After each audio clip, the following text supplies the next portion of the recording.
दर्शकों नमस्कार। कार्यक्रम में आपका बहुत बहुत स्वागत है। मैं हूं योगी राज योगेश और हमारे साथ स्टूडियो में मौजूद हैं जाने माने ज्योतिषाचार्य डॉक्टर आचार्य राजेश। आचार्य जी, प्रोग्राम में आपका बहुत बहुत स्वागत है। धन्यवाद।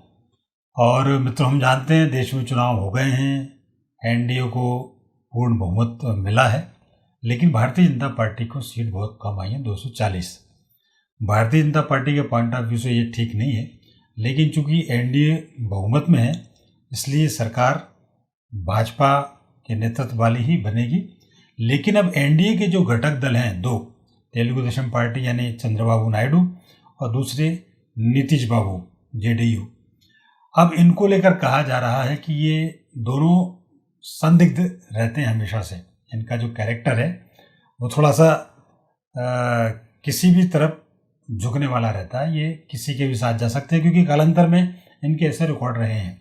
तो आचार्य जी, बातें बहुत हो रही हैं तेलुगु देशम पार्टी को लेकर, चंद्रबाबू नायडू को लेकर और जेडीयू के नीतीश कुमार को लेकर।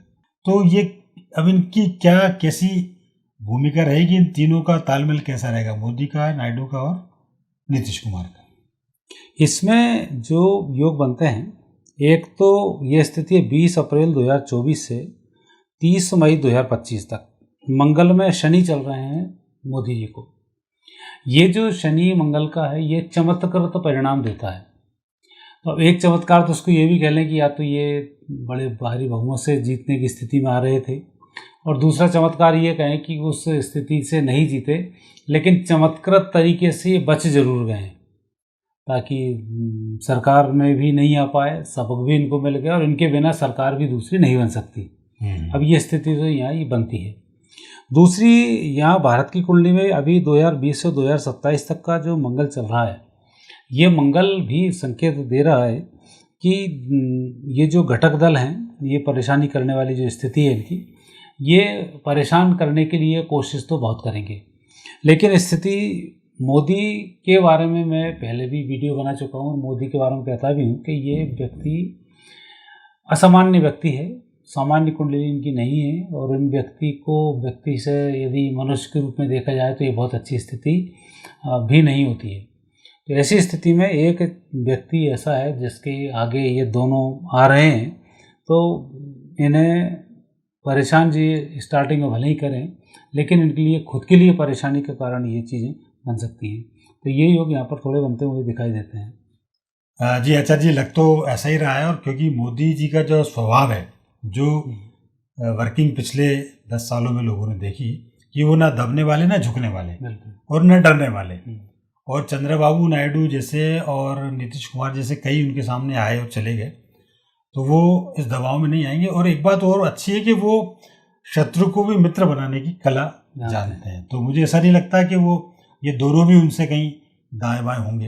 ये बात ज़रूर एक अपनी शर्तें मनवाएंगे। लेकिन आने वाले दिनों में अभी क्या है कि महाराष्ट्र में चुनाव होने हैं, बिहार में चुनाव होने हैं, और चूंकि आंध्र प्रदेश में चुनाव हो चुके हैं तो चंद्रबाबू नायडू के साथ बीजेपी ऑलरेडी वह गठबंधन में है। तो मुझे ऐसा लगता है कि शायद इन परिस्थितियों में भी ये ज़्यादा एग्रेसिव नहीं होंगे, क्योंकि बिहार में तो अब चुनाव होने हैं अगले कुछ दिनों में, कुछ महीनों में। तो ऐसी स्थिति में नीतीश की क्या भूमिका रहेगी? जब अभी की जो स्थिति है इसमें भारत की कुंडली देखी जाए तो मंगल का जो योग 2020 से 2027 तक बन रहा है। तो 2020 से 27 तक में इन कॉमन जितने लोग जुड़ के बन रहे हैं, इनकी कोई वैल्यू बहुत ज़्यादा नहीं है। और उस रेशो में यदि हम बोलें कि इंडिया जो गठबंधन जीता है, इनकी बहुत अच्छी वैल्यू है। यदि आज इनको सत्ता में आने का मौका दे दिया जाए तो ये आपस में लड़ मरेंगे। 1974 में जिस तरह से जनता पार्टी जीती थी और आपस में ही जो भिड़ंत हुई, वो भिड़ंत इनमें भी हो जाएगी। अभी तो ये लग रहा है कि सामने वाले व्यक्ति और हम विरोध में बैठे हुए हैं, और विरोध में बैठने का इन्होंने मन बनाया हुआ है, इसलिए उस तरीके से अग्रेसिव हो रहे हैं। तो वहाँ भी स्थिति ऐसी नहीं है कि कुछ कर पाएँ। यदि कोई कुछ कर पाएगा तो वो फिर मोदी ही होंगे और वो भारतीय जनता पार्टी ही होगी।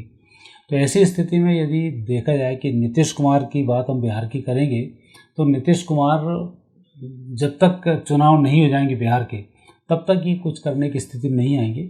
जब ये बिहार में एक पूर्ण सत्ता पे काबिज होंगे, इसके बाद फिर कुछ स्थिति अलग बनेगी, लेकिन तब तक की स्थिति देश के हिसाब से कुछ और भी हो जाएगी। तो ये बात आपने ठीक कही है आचार्य जी, क्योंकि बहुत कुछ डिपेंड करता है बिहार के चुनावों पर। अच्छा, अब एक चीज़ और इसमें आती है कि ये जो भारतीय जनता पार्टी के जो कोर इश्यूज थे इस दौरान, चाहे वो CA, चाहे NRC, कॉमन सिविल कोड, अब वो उसमें ये लोग कितना सपोर्ट करेंगे कि अवरोध पैदा करेंगे ऐसे मुद्दों पर? इसमें ये कुछ अवरोध तो उत्पन्न करेंगे, और ये अभी समय ऐसा है भी नहीं कि जिस तरह से गठबंधन की आप सरकार चला रहे हैं उस तरीके से इन बातों को इन्हें करना चाहिए।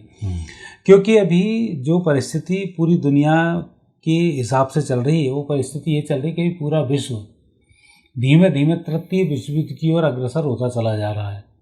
और ऐसे समय में अभी पार्टी अपनी हार जीत का मंथन करेगी, आगे की व्यवस्थाओं की बात करेगी, आगे कुछ उनके सामने और चुनौतियाँ हैं। तो पहली चुनौतियाँ तो उनके खुद के पास में ही हैं कि उन सब की बातें इनको करना है। दूसरी NRC और CRC जिस तरीके के CAG इनकी जो बात कर रहे हैं, इन पर अभी थोड़े दिन तक लगाम लगेगी, लेकिन ये बात अक्टूबर-नवंबर के बाद वापस उठनी शुरू होगी, विशेषकर 30 नवंबर के बाद ये स्थिति फिर ऐसी बनेगी कि इस पर फिर चर्चाएं होनी शुरू होंगी। और मुझे लग रहा है यदि ये सरकार किसी कारणवश 30 मई तक खींच पाएगी अपने आप को, 30 मई के बाद, 30 मई 2025 के बाद, या तो ये सरकार बहुत मजबूत हो जाएगी, जब तक जाते जाते उसको इतना समर्थन मिल जाएगा कि वो किसी से दबने वाली पोजीशन पर नहीं आएंगे। और ये होगा कि जो मुझे बहुत क्लियर दिखाई देता है, 25 सितंबर 2025 के बाद जैसे ही मीन राशि में शनि प्रवेश करेंगे, और जैसे मैं भविष्यवाणी पहले से करता हूँ कि जो आने वाले 2 साल हैं 25 से 27 बहुत खतरनाक साबित होने वाले हैं, वहाँ पर फिर मोदी अपने हाथ पैर खड़े करके विपक्ष से बोल देंगे तुम सरकार चलाओ, विपक्ष वहाँ विश्वास प्रस्ताव पास नहीं कर पाएगा, और ऐसे समय में फिर वापस चुनाव होंगे, और जो चुनाव होंगे वो नरेंद्र मोदी का सर्वोत्तम चुनाव होगा, और इस भारत का सर्वश्रेष्ठ चुनाव होगा जिसमें कि नरेंद्र मोदी सर्वशक्तिमान बनकर सामने आएंगे, और ये उनका समय उस समय तक निकल चुका होगा। तो ये तो आचार्य जी बहुत बड़ी बात आप कह रहे हैं कि बिल्कुल 2000 मतलब मध्यावधि चुनाव की संभावना से आप इनकार नहीं कर रहे। ये एक बहुत बड़ी भविष्यवाणी है आचार्य जी की, और जैसी परिस्थितियां अभी बन रही हैं और मीन राशि में शनि की जैसी बात कर रहे हैं आचार्य जी, तो ये बहुत बड़े परिवर्तन देखने को मिलेंगे।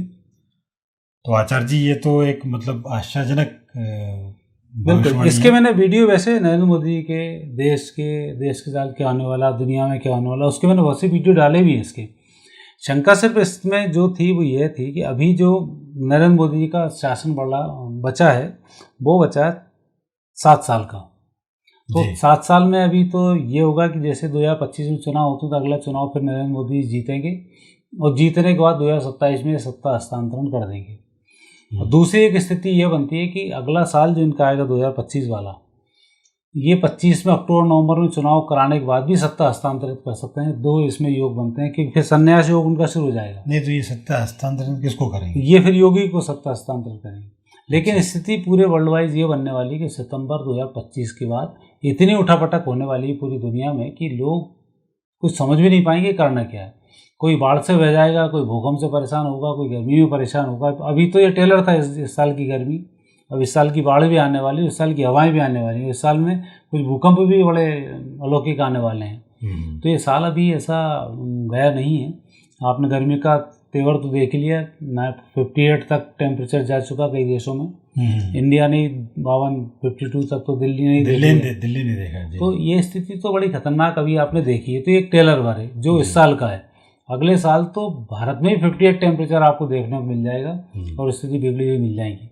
तो वो जो सब सिनेरियो पूरी दुनिया की बेस पे चल रहा है, तब ऐसे समय में ज्योतिषीय गणना कुछ होती हैं जो अदृश्य रूप से प्रभु क्या करना चाहते हैं। ज्योतिष की गणना बेसिकली इन चीज़ों के लिए होती है। ये तो हम एक आंकलन करते हैं, ऐसे ऐसे ग्रह बनेंगे तो ये सरकार बन जाएगी, ये ग्रह बनेंगे तो ये सरकार बन जाएगी, वो एक एनालिसिस का तरीका होता है। लेकिन जो अदृश्य शक्तियों का जो पूरा वर्क है वो शुरू होगा सितंबर 2025 के बाद, और वो क्या गुल खिलाएगा ये कोई नहीं बता पाएगा। लेकिन जो होगा भारतीय संस्कृति, सनातन संस्कृति के लिए बहुत अच्छा होगा। और जिस तरीके से जो भारत के खिलाफ लगे हुए हैं आज भले ही इंडिया गठबंधन बड़ा खुश नज़र आ रहा है, 4 दिन की चांदनी है, कुछ दिन के बाद ये सब लड़ना भिड़ना आपस में शुरू कर देंगे और यही मुझे लगता है 320 तक मोदी इन्हीं गठबंधन के थ्रू पहुँच जाएगा। सही है। लोग उनके जुड़ते जाएंगे और बनता जाएगा। नहीं, और इंडिया गठबंधन की हालत तो पहले दिन ही दिख गई जब इनकी बैठक हुई, तो वहाँ राहुल गांधी के सामने ही अखिलेश यादव के समर्थन में नारे लगे कि हमारा प्रधानमंत्री कैसा हो, अखिलेश यादव जैसा हो। तो ये तो इनकी पहली बैठक का ही हाल है। तो आचार्य जी, इनके हाल बहुत बुरे हैं। ये भले ही अभी एक मत दिखाई दे रहा हूँ इंडिया गठबंधन, लेकिन आचार्य जी आपने बड़ी महत्वपूर्ण बात की और बहुत एक सनसनीखेज भविष्यवाणी की। और आने वाले दिनों में जो आप क्लाइमेट चेंज की जो बात कर रहे हैं, मुझे ऐसा लगता है उस पर एक अपना एक अलग से एक वीडियो भी बनाना चाहिए। तो आने वाला समय 25 के बाद थोड़ा सा विचित्र परिस्थितियों का समय है, तो इसमें आने वाले दिनों में सचेत भी रहना होगा सभी लोगों को, न केवल भाजपा को बल्कि पूरे देशवासियों को। खैर आचार्य जी, आपने इतनी महत्वपूर्ण जानकारी और पूरे गठबंधन को लेकर, बीजेपी को, एनडीए और इंडिया को लेकर और क्लाइमेट को लेकर की, इसके लिए आपका बहुत बहुत धन्यवाद। और शुक्रिया उन तमाम दर्शकों का जो पूरे दुनिया भर से हमसे जुड़ते रहते हैं।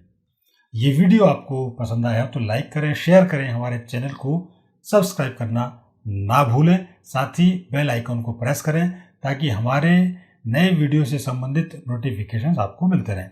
अगली बार फिर किसी नए विषय के साथ आपसे बातचीत होगी। तब तक के लिए आज्ञा दीजिए। नमस्कार।